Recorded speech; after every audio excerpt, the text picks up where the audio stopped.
जब कोई व्यक्ति किसी लक्ष्य को प्राप्त कर लेता है तो निश्चित तौर पर उस लक्ष्य की प्राप्ति या सफलता उस व्यक्ति के मन मस्तिष्क पर हावी होती है। लेकिन यहाँ हनुमान जी का चरित्र इससे शायद विपरीत ही प्रतीत होता है। सफलता मन मस्तिष्क में नहीं लेकिन कर्म पर हावी होनी चाहिए, ऐसा संदेश प्रभु हनुमान हम सब भक्तों को या उन सभी लोगों को जो उनको एक मानव जीवन से उनके जीवन से एक मानव की जीवन की सीख के तौर पर लेना चाहते हैं। नमस्कार, जय श्री राम, जय हनुमान। हम उपस्थित हैं 7वें अंक के साथ, जहां हम श्री हनुमान जी के जीवन के माध्यम से जीवन की सीखों का के विषय पर चर्चा करते हैं। आज के इस अंक में हम उस परिदृश्य की चर्चा करेंगे जहां हमने 6ठे अंक पर अपने एक विशेष परिदृश्य की चर्चा की थी। आज का अंक श्री राम हनुमान के संवाद का है, जहां श्री हनुमान लंका में आग लगाने से यहाँ मेरा मतलब लंका का पूर्णता विध्वंस नहीं, लेकिन लंका में एक प्रतीक के तौर पर ये चेतावनी देकर आ गए थे कि अब वहां विनाश की लीला आरंभ होने वाली है। लंका से लौटकर माँ सीता की सुधि लेकर जब श्री हनुमान जी श्री राम प्रभु से मिले तो उनकी भेंट इस तरह से हुई जैसे कि हनुमान से पहले यूं तो सभी बानर दल अंगद, जिसमें जामवन जी और वो सब सेनानी थे जिन्होंने श्री हनुमान जी के साथ लंका तक पहुंचने तक इस शोध कार्य में उनकी मदद की थी। तो श्री राम सबसे मिले, लेकिन जिस तरह से हनुमान जी से मिले वो एक अविलंब मिलन था। इस मिलन के माध्यम से आज के इस अंक में हम हनुमान जी के वो गुण परिलक्षित कर पाएंगे या हमें उन गुणों का ज्ञान हो पाएगा जो शायद ही श्री हनुमान जी के कहीं और चरित्रों से हो पाता है, या यूं कहें तो ज्यादा अच्छा होगा कि और कहीं से उनके गुणों का ये स्तवन हमें शायद ही मुश्किल है। परिदृश्य यूं है कि राम जो एक मर्यादित आचरण में बद्ध हैं, वो भी आज श्री हनुमान जी से मिलने के लिए आतुर हैं। और मित्रों, हम ये यहाँ पर नहीं कह रहे हैं, ये बात स्पष्ट तौर पर श्री गोस्वामी तुलसीदास जी द्वारा लिख दी गई है।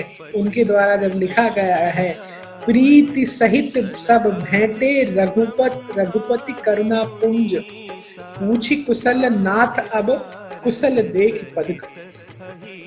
यहाँ पर स्पष्टता से ये वर्णन मिल जाता है कि जब कुशलता की बात का पता चला तो दल की कुशलता की बात का पता चला तो उस कुशलता के पीछे का कारण कुछ और नहीं था, कारण था माँ भगवती सीता का पता लगाना। और उसके बाद श्री हनुमान और राम का संवाद जब होता है, ये संवाद बहुत ही मार्मिक है, बहुत ही अद्भुत संवाद है। इस तरह का संवाद कभी राम ने श्री हनुमान के साथ शायद नहीं किया है।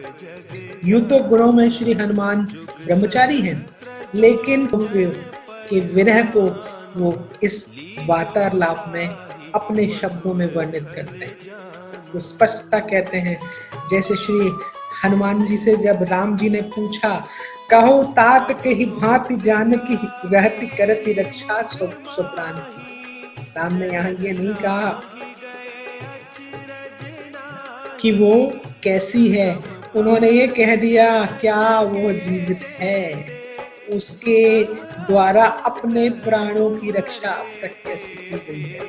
निश्चित तौर पर ये उस मार्मिकता को दिखाता है जहाँ व्यक्ति बहुत निजी को उजागर करता है। वो बात प्रभु श्री राम हनुमान से कह रहे हैं। पूरे प्रसंग में या पूरे परिदृश्य में बहुत सारे गुणों की हमने बात करी है, लेकिन इस प्रसंग में हनुमान का वो जो गुण दिखता है बहुत ही, जिसे कहना चाहिए, intellectual capacity with all sort of emotions. क्या किसी ब्रह्मचारी के पास विरह की वेदना का दर्द हो सकता है? क्या किसी प्रेमी और प्रेमिका के मन के अंदर हो पाने वाले एक झंझावात का परिदृश्य हो सकता है? यहाँ श्री हनुमान ने वो बात जो सीता मैया ने हनुमान जी से कही, वो उन शब्दों में कही जैसे श्री हनुमान जी से श्री राम जी सुनना चाहते थे। वो कह देते हैं, नाम पाहरू दिवस निसी, ध्यान तुम्हार कपाट, और लोचन निज पद जंत्रित, जाहि प्राण की ही बात। राम जी ने ये नहीं पूछा कि वो कैसी हैं, बल्कि ये पूछा वो अपने प्राणों की रक्षा कैसे कर रही हैं। एक बड़ा निष्ठुर प्रश्न था और कई जगहों पर शायद लोगों ने ये उत्तर श्री हनुमान जी से नहीं अभिव्यक्त करने के लिए अपेक्षित किया होगा, लेकिन उन्होंने जो उत्तर दिया कि आपका नाम कपाट की तरह, एक तरह से दरवाजे की तरह प्राणों को बाहर नहीं निकलने देता है। लोचन निध पद जंत्रित, जाहि प्राण के ही बात। और आपके नाम का जो प्रताप है, जो स्मरण है, वो उनके प्राणों को या उनके प्राण तत्व को बाहर नहीं निकलने देता है।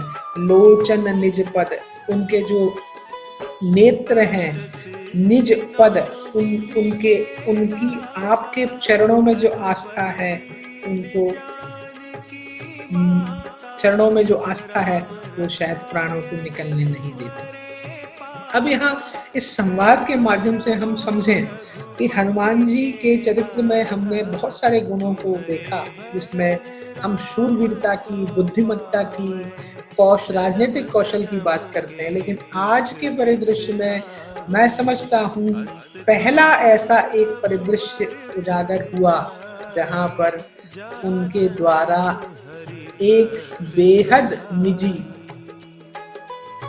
जिसे कहना चाहिए, प्रेम के और विरह के दर्द को या विरह की वेदना को व्यक्त कर पाया। न केवल उन्होंने प्रभु से माता सीता का हाल कहा और यूं भी कह दिया कि अब विलंब के ही कारण स्वामी, अब विलंब नहीं होना चाहिए। उस देवी, उस भगवती, उस नारी शक्ति ने हम सबको शक्तिशाली बनाया है। ये उसके सतीत्व का प्रभाव है कि आज हम उसको मुक्ति के लिए या नारी मुक्ति के लिए एक स्वाभिमान के तौर पर स्वयं आज रावण को असत्य के मूल के तौर पर नष्ट करने के लिए आज हम प्रतिबद्ध हैं। और इस प्रतिबद्धता को सुनने के बाद, इन सब विवेचन को सुनने के बाद, श्री राम के हृदय की जो स्थिति है वो एक बहुत अलग स्थिति है।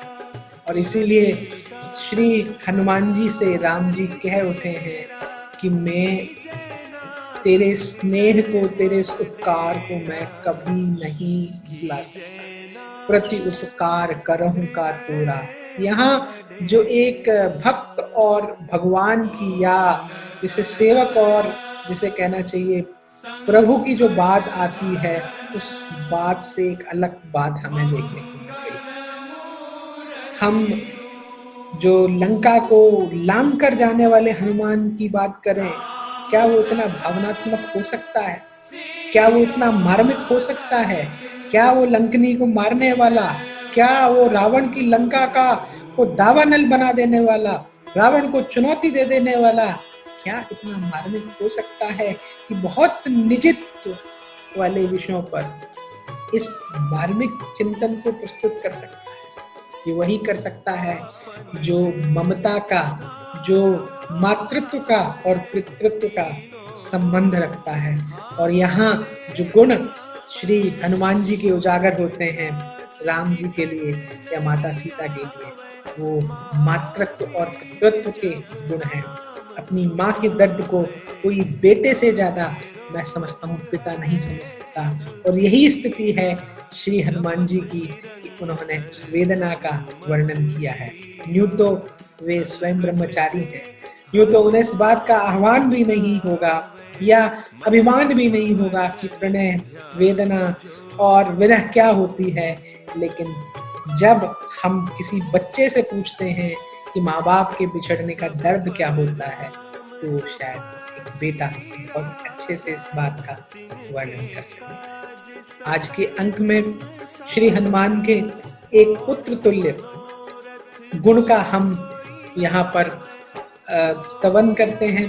हमें प्राप्त होता है कि हनुमान केवल शक्तिशाली, बुद्धिशाली, विवेकशील ही नहीं है, उनके अंदर आत्मबल है, उनके अंदर भावनात्मक बल है। वो विरह की वेदना को भी समझ सकते हैं। वह प्राणी के अंदर, या जिसे कहना चाहिए प्राणी मात्र के अंदर ईश्वरत्व का जो अभाव है, जिसकी ईश्वरत्व के प्रति जो विरह है, उसको समझ सकते हैं। आज के अंक में हमने एक बहुत मार्मिक गुण का स्तवन किया। निश्चित तौर पर इस वर्णन में हमसे बहुत सारी त्रुटियां हुई हैं। ईश्वर हमें इस त्रुटि के लिए क्षमा करेगा, और अगर आपके द्वारा भी हम पर आशीर्वाद रखा गया और इस अंक को, जो कि 7वें अंक में है, पसंद किया गया, तो मैं समझूंगा श्री हनुमान जी की कृपा हम पर बनी। तो ये कहते हुए कि प्रीति सहित सब भेंटे, रघुपति करुणा पुंज, पूछ पूछ कुशल नाथ अब कुशल देख पद कंज। तो इसी भावना के साथ, जैसा सब कहते हैं, मिलते हैं अगले अंक में नए परिदृश्य के साथ। तब तक के लिए जय श्री राम, जय हिंद।